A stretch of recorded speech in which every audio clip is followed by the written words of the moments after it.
Hello student, स्वागत है आप सभी का मेरे यूट्यूब चैनल पर। तो आइए आज मैं फिर से लेकर आई हूँ आपके लिए 12th क्लास का काव्य का पहला चैप्टर पवन दूती का, जिसका कि मैं पार्ट 1 और पार्ट 2 बना चुकी हूँ। और आज का वीडियो है वो है पार्ट 3।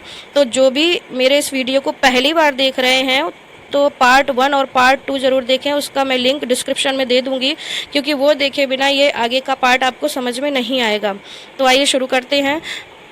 पिछले वीडियो में मैंने यहाँ तक बताया था कि जो राधा जी हैं वो पवन को दूती बनाकर कृष्ण के पास अपना संदेश पहुँचाने के लिए कह रही हैं कि जाकर कृष्ण को मेरा यह संदेश दे देना कि आपकी राधा जो है वो बहुत दुखी है, बल्कि सारे ही ब्रजवासी बहुत दुखी हैं आपके जाने से। यहाँ से जाने के बाद कृष्ण ने ना कोई संदेशा भेजा है, तो यह अपना संदेशा भेज रही हैं पवन के द्वारा, हवा के द्वारा श्री कृष्ण तक।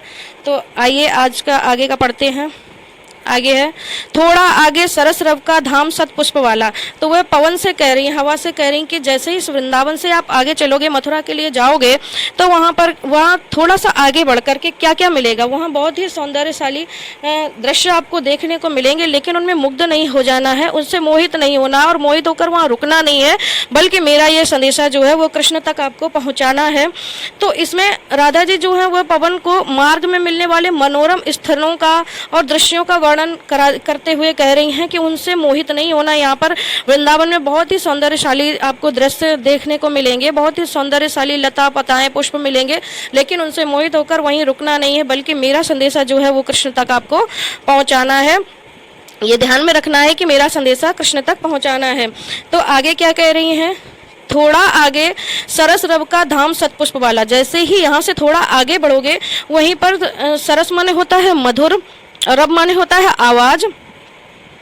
वहीं जैसे ही वृंदावन से थोड़ा आगे मथुरा के लिए चलोगे, तो वहीं पर सरस यानी कि मधुर आवाज में, और धाम माने होता है घर या स्थान। सत पुष्प वाला, सैकड़ों पुष्प वाला आपको स्थान ऐसा मिलेगा जिससे कि सुंदर सुगंधित हवा आ रही होगी और सुंदर सुगंधित बहने वाली आवाज भी निकलेगी। मधुर आवाज में आपको ऐसा स्थान मिलेगा जहां पर सैकड़ों पुष्प लगे होंगे। सत पुष्प वाला माने सैकड़ों पुष्प वाला आपको ऐसा स्थान मिलेगा। अच्छे अच्छे बहुद्रुम, बहुत ही अच्छे अच्छे बहुद्रुम माने होता है पेड़, बहुत ही अच्छे अच्छे पेड़, लतावन लता पताएं और सौंदर्यशाली, बहुत ही सौंदर्यशाली लता पताएं और पेड़ या वृक्ष आपको मिलेंगे। प्यारा वृंदा विपिन, मन को मुग्धकारी मिलेगा। यह हमारा प्यारा वृंदावन जो है यह मन को मुग्ध करने वाला, मन को प्यारा लगने वाला ऐसा मिलेगा। आना जाना इस विपिन से, मुँह मना ना होना इस विपिन से, यानी कि इस वृंदावन से आना जाना तो खूब, लेकिन मोहित नहीं हो जाना, मोहित नहीं होना है और मोहित होकर के रुकना नहीं है। आगे देखते हैं। आते जाते क्या कह रही हैं, लेकिन इसके आगे क्या कह रही हैं, इस वाले पैराग्राफ में ये कह रही हैं कि यहाँ पर आपको बहुत मनोरम स्थल मिलेंगे, जिनको दृश्यों को देख करके आप मोहित हो सकते हैं, लेकिन उसमें मोहित नहीं होना है, बल्कि मेरा संदेशा कृष्ण तक जाकर पहुँचाना है। और किंतु इस रास्ते में आपको बहुत कष्ट देने वाले, यानी कि बहुत ही दुखी लोग भी मिल सकते हैं, जिनको देख करके आपको कष्ट भी होगा। तो उनके कष्ट को जरूर मिटाना, अगर जहां तक हो सकता है तो उनके कष्ट को मिटाते हुए आगे बढ़ना। आते जाते अगर पथ में क्लांत कोई दिखावे, यानी कि उस रास्ते से, पथ माने होता है रास्ता, उस रास्ते से में आते जाते अगर कोई क्लांत दिखावे, क्लांत माने होता है थका हुआ, अगर कोई ऐसा थका हुआ व्यक्ति आपको दिखाई दे, तो जाके सन्निकट, तो उसके सन्निकट माने उसके पास जाकर उसकी क्लांतियों को मिटाना। उसकी क्लांति माने होता है थकान को मिटा देना, उसकी थकान को मिटा देना। उसके पास जाकर के धीरे धीरे परस, परस माने होता है स्पर्श करना, स्पर्श करके। और गात माने होता है शरीर, गात माने शरीर, और उत्ताप माने होता है गर्मी या कष्ट। उसके शरीर के कष्ट को, उसके शरीर की गर्मी को जो है वो शांत कर देना धीरे धीरे परस करके, यानी कि अपने स्पर्श से उसके शरीर की गर्मी को, उसके शरीर के कष्ट को खोना, यानी कि उसके शरीर के कष्ट को दूर कर देना। सदगंधों से श्रमित जन को हर्षितों सा बनाना, और अपनी सुंदर सुगंधित सुगंध से श्रमित थके हुए जन को, थके हुए लोगों को हर्षितोत्साह बनाना, हर्षोल्लास में कर देना, आनंद मग्न बना देना, प्रसन्न और खुश कर देना। ऐसे थके हुए लोगों को अपनी सुंदर सुगंधित वायु से प्रसन्न चित्त कर देना। तो इसमें राधा जी क्या कह रही हैं कि आते जाते मन को मोहने वाले बहुत सारे ऐसे आपको दृश्य देखने को मिलेंगे, लेकिन उनसे मोहित नहीं होना।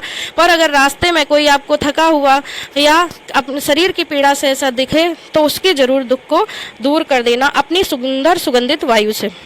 आइए आगे देखते हैं। लज्जाशीला पथिक महिला जो कहीं दृष्टि आए। लज्जाशीला, अगर कोई ऐसी महिला, पथिक माने होता है मुसाफिर या रास्तागीर, तो महिला, अगर ऐसी कोई महिला कहीं दृष्टि आए, कोई ऐसी महिला दिखाई दे तो होने देना विकृत वसना। तो ऐसे में विकृत वसना होता है वस्त्र को अस्त व्यस्त कर देना, वस्त्रों को अस्त व्यस्त कर देना या उड़ाना, अपनी पवन से, अपने पवन के वेग से विकृत वसना, उसके वस्त्रों को अस्त्र व्यस्त मत कर देना, ना तो सुंदरी को, यानी कि उसके वस्त्रों को मत उड़ा देना। अगर कोई लज्जाशीला, अगर कोई ऐसी महिला कहीं दृष्टि में आए, कहीं दृष्टि में दिखाई दे तो उसके जो वस्त्र हैं उसको अपनी हवा से उड़ाना नहीं। जो थोड़ी भी श्रमित, अगर थोड़ी सी भी थकी हुई लगे वह, तो गोद ले शांतिक होना, अगर वह थोड़ी सी थकी हुई सी महसूस हो रही है तो उसको अपनी गोद में लेकर के और उसकी शांतिक होना, यानी कि और उसकी सारी थकान को मिटा देना। शांति माने होता है थकान, थकान को मिटा देना। होठों की और कमल मुख की म्यानताएं मिटाना, उसके होठों की और कमल रूपी मुख की, कमल के समान दिखने वाले मुख की म्यानताएं मिटा देना। मलिनता को, सारी मलिनता को दूर कर देना। म्यानताएं माने होता है मलिनता को दूर कर देना।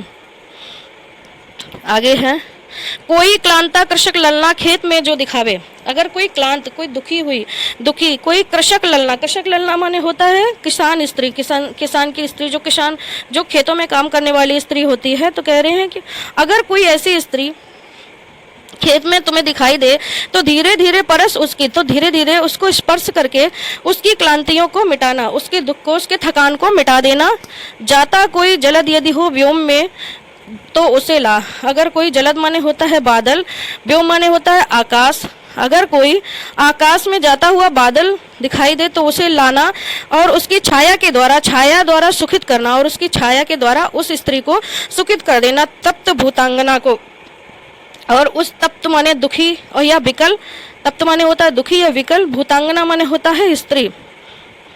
तो अगर कोई ऐसा बादल जाता हुआ नजर आए तो उसके ऊपर उसकी छाया को ला करके उस दुखी स्त्री को क्या कर देना, विकल और दुखी स्त्री को अपने उस छाया दे करके उसको सुखी बना देना, उसको कष्ट से मुक्त कर देना। तो ये तो था आज का वीडियो। मुझे उम्मीद है कि आपको पसंद आया होगा, और अगर कोई आपको डाउट है तो आप मुझे कमेंट कर सकते हैं। Thank you for watching.